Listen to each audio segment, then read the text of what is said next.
promoció econòmica ha estat aquests darrers anys un departament molt residual. Jo crec que s'ha donat molt poca importància a nivell d'Ajuntament i així ens trobem ara. Mentre a Vilanova la construcció ha anat tirant, no s'ha notat, perquè tot funcionava i hi havia activitat econòmica a la ciutat. Però l'activitat pròpia de la ciutat, que és la indústria, ja fa molts anys que va deixar de ser forta. Aleshores, el que havíem de fer era buscar un nou espai, unes noves activitats on situar la ciutat i on crear riquesa.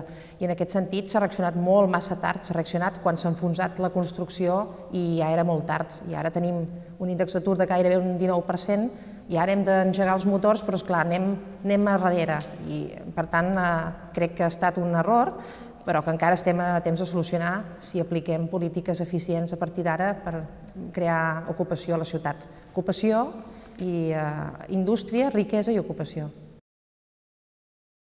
No podem deixar cap sector de banda. Jo crec que precisament el que hem de fer és detectar totes les oportunitats i potenciar-les totes. Quan Convergència i Unió van començar a parlar de turisme, crec que vam ser el primer grup que van començar a parlar de turisme, la primera reacció va ser com negativa, perquè Vilanova tradicionalment som una ciutat industrial.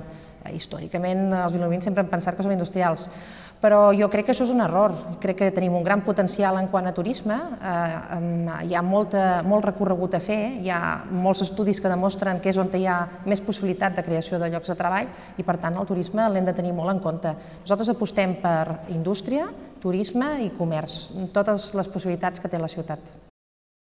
Al nou hospital hi ha formacions polítiques que l'han utilitzat molt com a una eina electoralista i en canvi nosaltres creiem que l'hospital és un projecte de ciutat i més i tot de comarca i que no s'ha d'utilitzar políticament. Per aquest motiu nosaltres hem donat sempre recolzament a aquest projecte i de seguida que hi va haver el canvi a la Generalitat vam tenir un contacte amb el departament per garantir que aquest projecte segueix el seu curs tal com estava. I així és com és. Aquest projecte sempre ha estat ben situat perquè és un hospital que tothom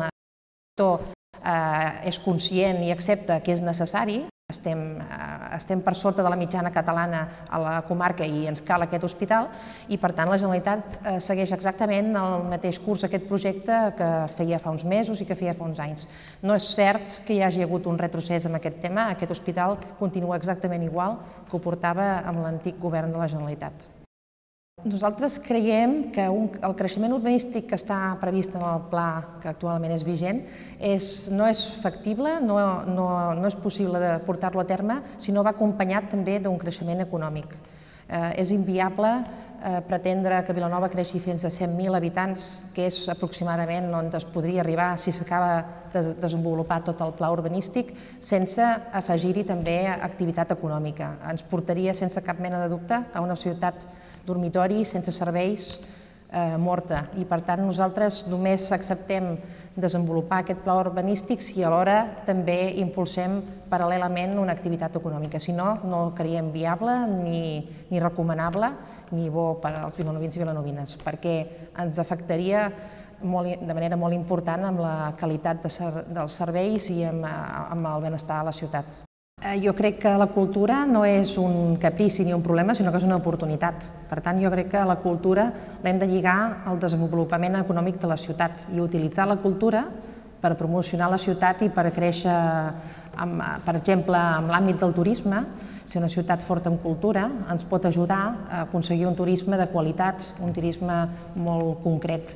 I en aquest sentit tenim molts avantatges. Tenim una vida cultural, festiva, tradicional molt important, arquitectònicament també. Vilanova crec que cal ja senyalitzar i explotar totes les possibilitats que té tota la ruta dels indianos. Arquitectònicament tenim molt a oferir i tot això, més que una càrrega, ha de ser una oportunitat, un recolzament a l'hora de promocionar la ciutat. Per tant, jo crec que la cultura hi hem de donar un canvi d'enfoc i veure-la com una oportunitat més que com una càrrega.